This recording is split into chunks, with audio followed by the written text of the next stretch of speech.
பிஸ்மில்லாஹிர்ரஹ்மானிர்ரஹீம். அல்ஹம்துலில்லாஹ் ஸலாத்து வஸ்ஸலாம் அலா ரசூலில்லாஹி வ அலா ஆலிஹி வஸஹ்பிஹி வஸல்லம். அஸ்ஸலாமு அலைக்கும் வரஹ்மத்துல்லாஹி வபரகாத்துஹு.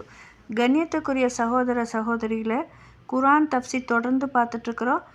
இன்ஷா அல்லாஹ் இன்னைக்கு சூரத்துல் அல் முனாஃபிகூனோட தொடர்ச்சி பார்க்கலாம். அஊது பில்லாஹி மினஷ் ஷைத்தானிர் ரஜீம். பிஸ்மில்லாஹிர் ரஹ்மானிர் ரஹீம். وَإِذَا قِيلَ لَهُمْ تَعَالَوْا يَسْتَغْفِرْ لَكُمْ رَسُولُ اللَّهِ لَوَّوْا رُءُوسَهُمْ وَرَأَيْتَهُمْ يَصُدُّونَ وَهُمْ مُسْتَكْبِرُونَ. உயர்ந்தவனான அல்லாஹ் நயவஞ்சகர்கள் பற்றி கூறுகிறான். இந்த அத்தியாயத்தில் அவங்களிடம் வாருங்கள், அல்லாஹ்வின் தூதர் உங்களுக்காக அல்லாஹ்விடம் பாவ மன்னிப்பு கேட்பார்கள் என்று கூறப்பட்டால் அவர்கள் தங்கள் தலைகளை திருப்பிக் கொள்கிறார்கள்.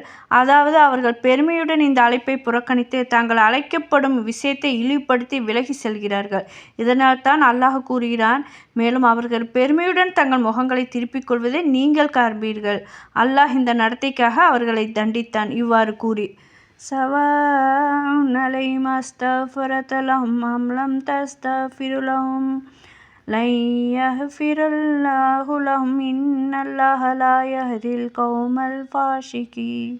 நீங்கள் அவர்களுக்காக பாவ மன்னிப்பு கூறினாலும் அல்லது பாவ மன்னிப்பு கோராவிட்டாலும் அவர்களுக்கு சமமே ஆகும். அல்லாஹ் அவர்களை மன்னிக்க மாட்டான். பாவம் செய்யும் சமூகத்தாரை நிச்சயமாக அல்லாஹ் நேர்வழியில் செலுத்த மாட்டான். சலப்புகளின் பலர் இந்த முழு பகுதியும் அப்துல்லா பின் உபை பின் சலூன் விஷயத்தில் தான் இறங்கப்பட்டது என்று குறிப்பிட்டுள்ளார்கள். முகமது பின் இஷாக் அவர்கள் தனது அசீரா என்ற புத்தகத்தில் கூறியுள்ளார்கள், உஹது போர் முடிந்த பிறகு நபி ஸல்லல்லாஹு அலைஹி வஸல்லம் அவங்க மதீனாவுக்கு திரும்புகிறாங்க. அப்துல்லா பின் உபை நயவஞ்சகன் இப்னு சிஹா எனக்கு அறிவித்தபடி ஒவ்வொரு வெள்ளிக்கிழமையும் என்ன பண்ணுவானாமா, நபி ஸல்லல்லாஹு அலைஹி வஸல்லம் அவங்க மக்களுக்கு ஜும்மா குத்பா வழங்குவதற்கு சற்று முன்னால் மிம்பரில் அமர்ந்திருக்கும் போது எழுந்து நின்று அவன் தனது மக்களின் தலைவராக இருந்ததால் யாரும் அவங்கள அவனை தடுக்க மாட்டாங்க. இவன் என்ன சொல்வான், அப்துல்லா பின் உபை கூறுவான், மக்களே, இவர் உங்களுடன் இருக்கும் அல்லாஹ்வின் தூதர் ஸல்லல்லாஹு அலைஹி வஸல்லம் ஆவார். அல்லாஹ் அவரை அனுப்பி நம்மை கண்ணியப்படுத்தினார். அவர் மூலம் உங்களுக்கு வலிமையை கொடுத்தான். அவருக்கு ஆதரவளிங்கள், அவரை கண்ணியப்படுத்துங்கள், அவருக்கு செவிசாய்ந்து கீழ்ப்படிங்கள். பின்னர் அப்படின்னு சொல்லிட்டு அவன் அமர்ந்துடுவான். எனவே உஹது போருக்கு பிறகு அவன் செய்த காரியத்திற்கு, அதாவது போரில் 300 பேர்த்த அவன் திருப்பி அவனுடைய தோழர்களையெல்லாம் கூட்டிகிட்டு வந்த துரோகம் செஞ்சனால மதீனாவுக்கு திரும்பிய பிறகு அவன் அதே வார்த்தைகளை கூற எழுந்து நிற்கிறான். ஆனால் முஸ்லீம்கள் அவனோட ஆடைகளை பிடித்து கொண்டு அவரிடம், அல்லாஹ்வின் எதிரியே உட்காரு, நீ செய்த காரியத்திற்கு பிறகு நிற்க உனக்கு தகுதி இல்லை என்றாங்க. அப்போ அப்துல்லா பின் உபைத் மஸ்ஜிதை விட்டு வெளியேறி மக்களின் வரிசைகளை கடந்து செல்கிறான். அல்லாஹ்வின் மீது ஆணையாக, நான் அவருக்கு ஆதரவு அளிக்க விரும்பிய போது ஏதோ ஒரு மோசமான விஷயத்தை சொல்லிவிட்டது போல் இருக்கிறது என்று கூறினானாமா. மஸ்ஜிதின் வாசலில் அன்சாரிகளின் சிலர் அவரை சந்தித்து என்ன நடந்துச்சுன்னு கேட்குறாங்க. அவன் சொல்கிறான், நான் அவருக்கு ஆதரவு அளிக்க எழுந்தேன். ஆனால் சில மனிதர்கள், அவருடைய தோழர்கள் என் மீது பாய்ந்து என்னை பின்னுக்கு இழுத்து நான் ஏதோ ஒரு மோசமான காரியத்தை சொன்னது போல் என்னை கண்டிக்கிறாங்கோ. நான் அவருக்கு ஆதரவு அளிக்க மட்டும்தான் விரும்பினேன் நபிக்கு அப்படின்ட்டு அவன் சொல்கிறான். அவர்கள் அவரிடம், உனக்கு கேடுதான், திரும்பிப்போ, அல்லாஹ்வின் தூதர் ஸல்லல்லாஹு அலைஹி வஸல்லம் அவங்க உனக்காக அல்லாஹ்விடம் பாவ மன்னிப்பு கேட்பாங்கோ என்றார்கள். அவன் சொல்கிறான், அல்லாஹ்வின் மீது ஆணையாக அவர் எனக்கு ஒன்றும் பாவ மன்னிப்பு ஒன்றும் கேட்க வேணாம், நான் அதை விரும்பலை அப்படின்னு சொல்கிறான். அல்லாஹ் இந்த வசனத்தில் என்ன சொல்கிறான்னா, அவங்களுக்கு நீங்கள் பாவ மன்னிப்பு கோரினாலும் அல்லது பாவ மன்னிப்பு கோராவிட்டாலும் அவங்களுக்கு சமந்தான் ஆகும். அல்லாஹ் அவங்களை மன்னிக்கவே மாட்டான். பாவம் செய்யும் சமூகத்தினர் நிச்சயமாக அல்லாஹ் நேர்வழியில் செலுத்த மாட்டான். அதுக்கு அடுத்த வசனம், ஹுமுல்லதீன யகூலூன லா துன்ஃபிகு அலா மா இன்த ரசூலில்லாஹி ஹத்தா யன்ஃபல்லூ வலில்லாஹி ஹஸாயினுஸ்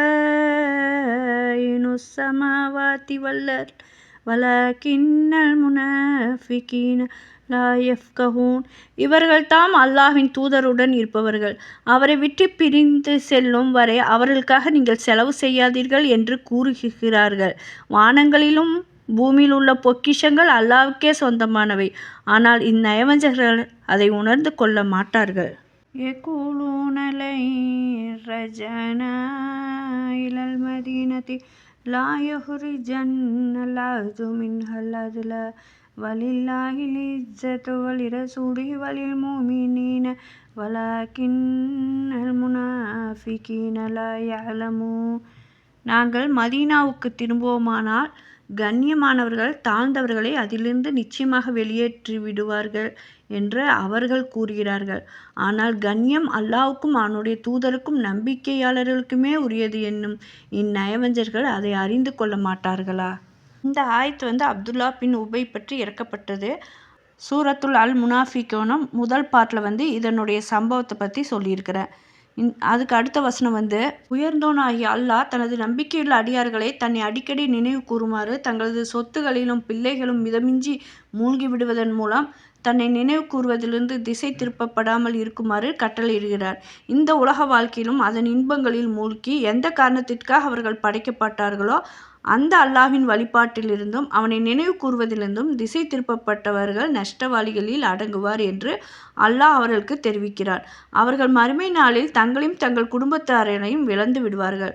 அல்லாஹ் தனது பாதையில் செலவு செய்யுமாறு நம்பிக்கையாளர்களை ஊக்குவிக்கிறார். யா அய்யுஹல்லதீன ஆமனூ லா துல்ஹிக்கும் அம்வாலக்கும் வலா அவுலாதக்கும் அன் திக்ரில்லாஹ் வமன் யஃபல் ذلك فأولئك هم الخاسرون.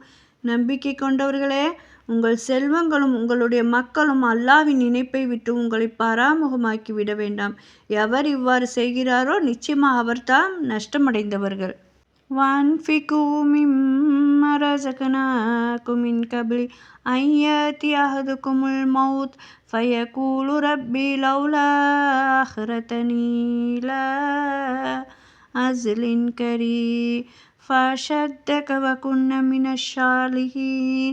உங்களில் ஒருவருக்கு மரணம் வரும் முன்னரே நாம் உங்களுக்கு அளித்தவற்றிலிருந்து தர்மமாக செலவு செய்யுங்கள்.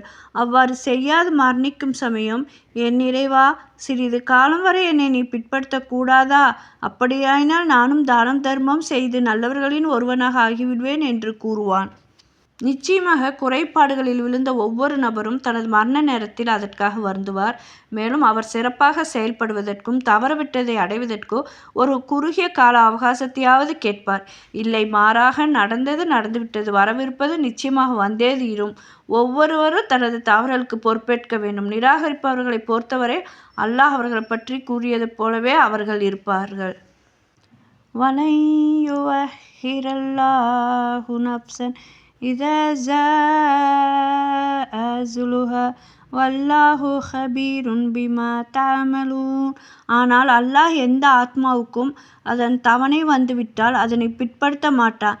நீங்கள் செய்பவற்றை அல்லாஹ் நன்கு தெரிந்தே இருக்கிறான். அதாவது மரணத்தின் நேரம் வந்துவிட்டால் யாருக்கும் அவகாசம் வழங்கப்பட மாட்டாது. நிச்சயமாக அவர்கள் முன்பு செய்பவற்றை அவன் நன்கறிந்தவன். இந்த சூரத்துல் முனாஃபிகூனின் தஃப்சீரின் முடிவாகும். எல்லா புகழும் நன்றியும் அல்லாஹ்வுக்கே உரியது. மேலும் எல்லா வெற்றியும் தவறுகளிலிருந்து பாதுகாப்பும் அவனிடமே வருகிறது.